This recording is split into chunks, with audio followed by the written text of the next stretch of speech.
Tamaan ng sabon. Pulang-pula.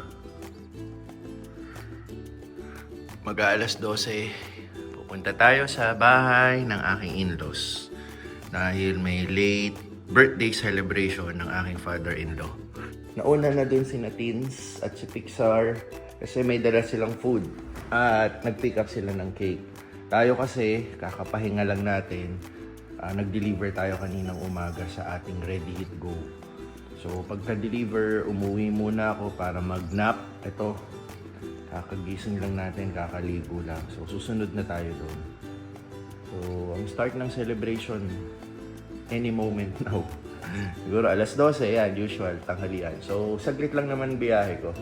Makakahabol tayo sa kainan. So, okay. January 19 today. Birthday din po ng pamangkin ko, si Ate Sisi. Pero kagabi kami nag-celebrate ng birthday niya sa Nonos sa Festival Mall. Yan. So, today, actual birthday niya, of course, kasama niya naman yung sina Utol, no? Yung family talaga niya. Yan.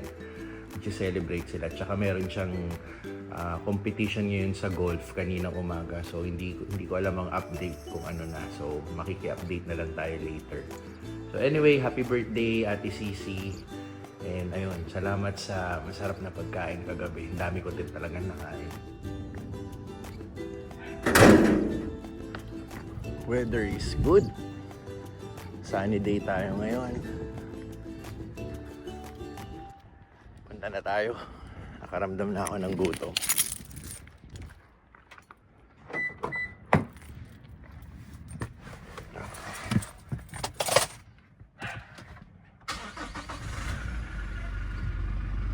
Nawawala na.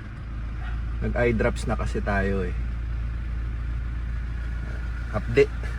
Napuruan ng sabon.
Medyo mainit today kahit makulimlim ang panahon.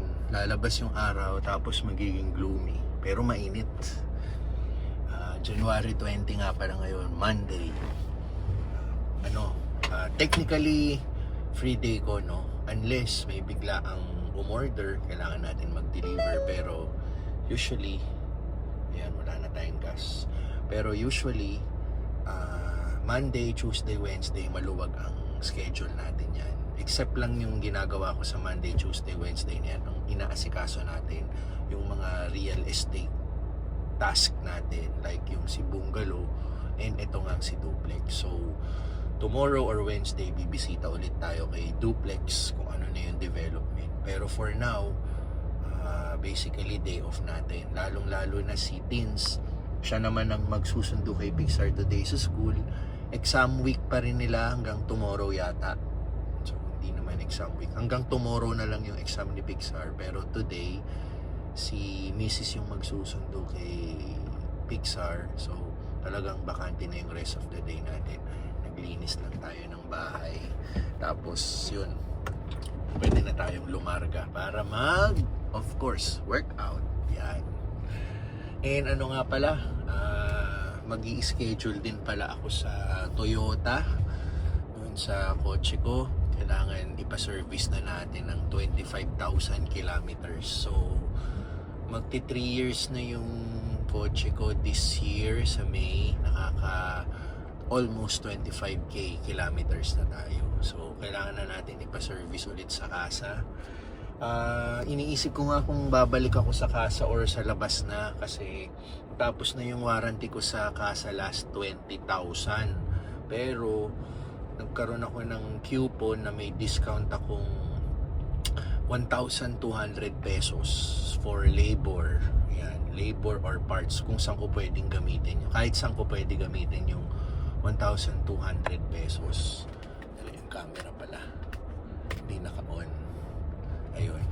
So pinag-iisipan ko kung sa kasa ulit ako magpapaservice ng 25,000, kasi alam naman natin medyo pricey sa kasa, pero ang kagandahan naman sa kasa, sigurado ka, may peace of mind ka talaga. Ayun. And besides, meron din pala akong mga extra diesel oil na pwede kong yun na lang ipagamit ko para makamenos din tayo sa gastos. So bahala na.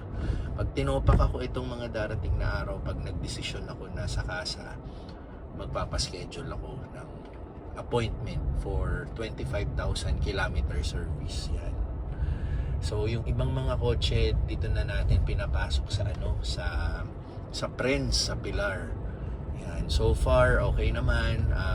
Pinapa-change oil lang naman natin or PMS kada kotse is good for 5,000 kilometers lang, para naibabalik pa rin natin after 5,000 kilometers.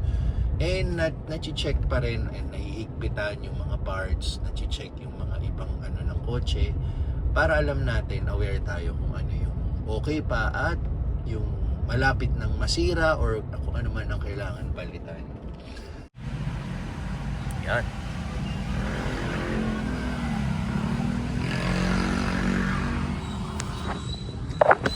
Pakarga muna tayo ng gasolina. Bukas nga pala magtataas ang gas, January 21, ng tig 2 pesos, at least 2 pesos each sa diesel and gasolina. So dito, itong dala ko ngayon, kinakargahan nito unleaded gasoline. So magtataas ng 2 pesos. So nagpagas na rin tayo ngayon, pero konti lang. Budget muna tayo.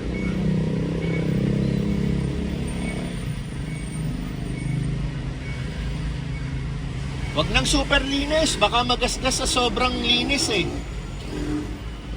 Try ko lang po. Hindi, okay lang, joke lang.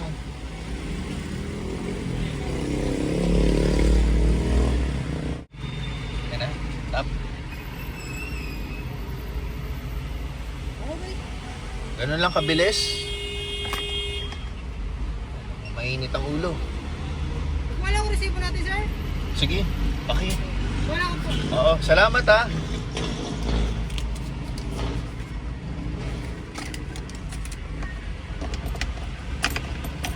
Bigay tayong tip. Nilinis ang ating windshield.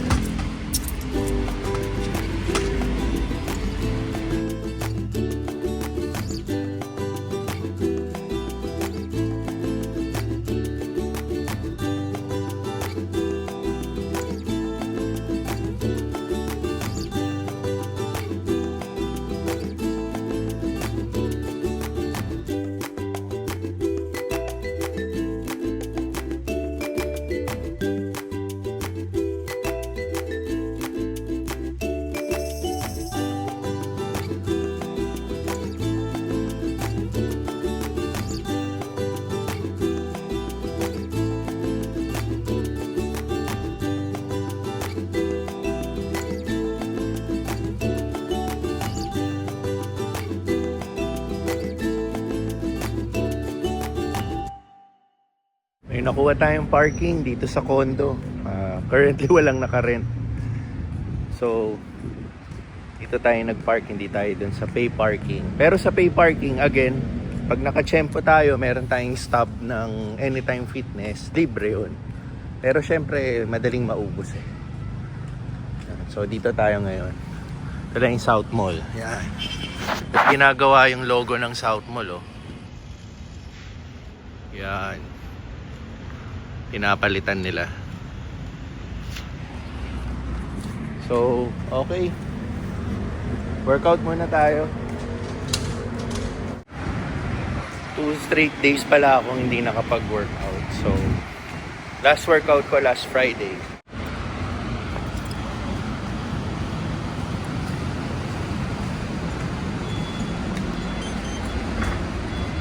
Done na mag-workout. So, tambay muna tayo. Ang ating usual. Mini snack lang tayo. Dahil oras na rin, no, para kumain tayo. Nakapag-fasting na rin tayo. Ang fasting ko ngayon, minimum na is 16 hours. Yan, talagang 16 hours, after 16 hours, dun lang ako kakain. Pero syempre, may cheat day pa rin tayo. Depende kung may okasyon. Nabe-break natin yon. Pero, sa loob ng isang linggo, nagagawa ko yung fasting ng mga 5 to 6 days. Yan. So, off nga pala natin, no? Magmi-mini grocery tayo sa bahay bago tayo kumain. So, okay lang, makakadagdag pa tayo sa oras. So, nandito tayo sa supermarket. Wala masyadong tao. Kaya tamang-tama lang yung ngayon. Grocery tayo, yung mga basic lang sa bahay. Sabon, detergent, yan, tissue.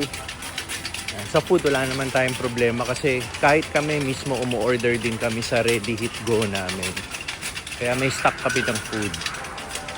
So, ang kailangan lang natin dito yung mga konting chichirya, yung mga gano'n.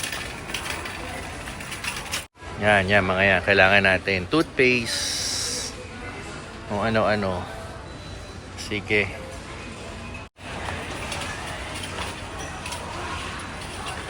Ang ating favorite blueberry yogurt.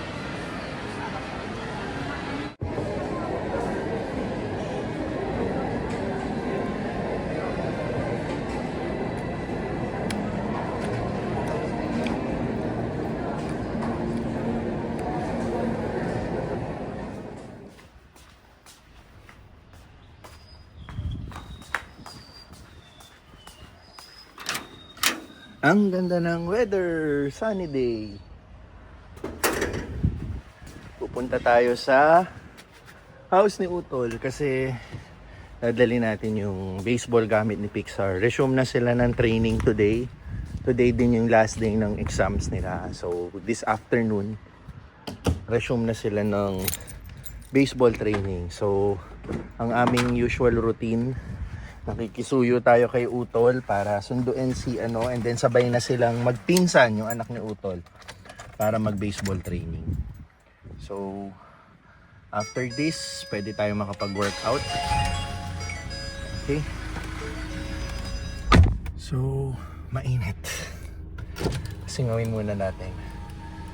Ang kotse, pag sobrang init, huwag ka muna magbukas agad ng aircon. Pasingawin mo muna pasingawin mo muna yung init kasi hindi kakayanin ng compressor ng aircon mo, mahihirapan palamigin. And then mag-work double time yung compressor mo. Mabilis masira pag ganun. So pasingawin mo muna yung init and then pwede mo nang buksan yung aircon.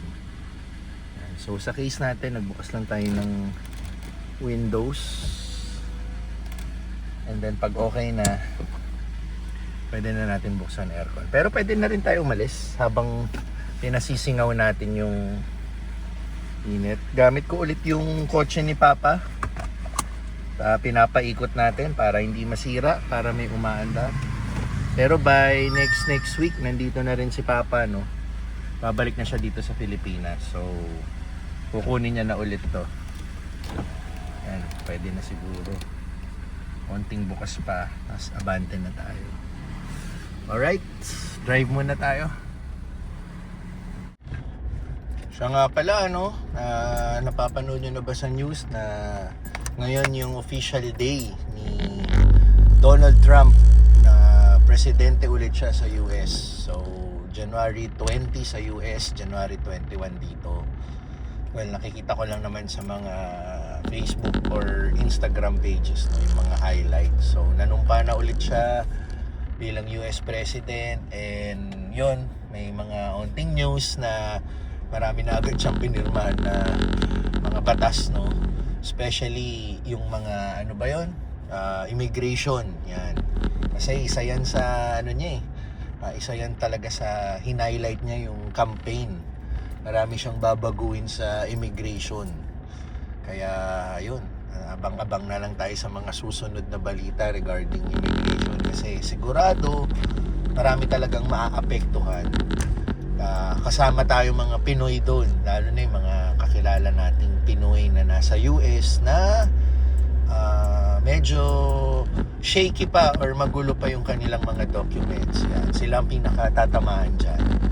Kaya yun, good luck sa mga kapwa Pinoy natin, sa mga kaibigan ko. Kung may kaibigan pa ako or nanonood dyan sa vlog na medyo alanganin pa yung status nyo, yun, sana maging okay, no? Lalong-lalo na under Donald Trump, yan. Kasi maghihigpit talaga yung administration niya. Unlike yung kay Joe Biden, medyo light yung ano, no, hindi ganun ka ano. So prepare lang, and again, good luck sa magiging status nyo in the future. So sana maging positive naman, no? Sana magandang kalabasan. Ayun. So ayun.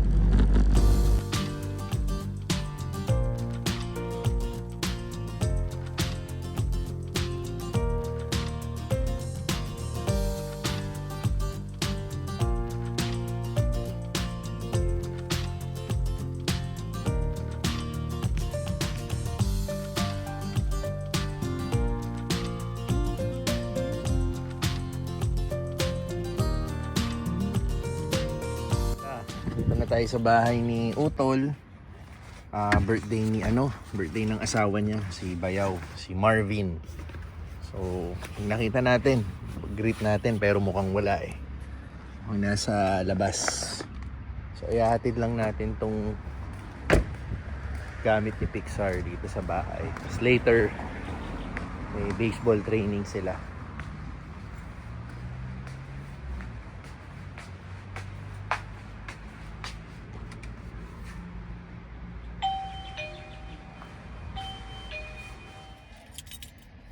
Next, workout ulit.